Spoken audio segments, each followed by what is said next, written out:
full of gratitude. Today's theme is gratitude.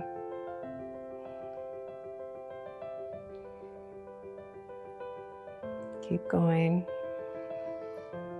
Let's do some extras today. Feel that strength in the legs. Feel the creativity in the upper body.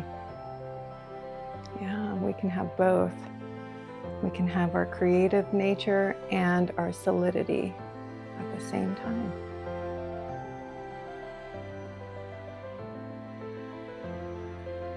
Just like that beautiful orchid behind me. So strong in its container, but those beautiful flowers have blossomed and they stay there. They're so happy. All right, last one right here. Big smile and come to center. Beautiful.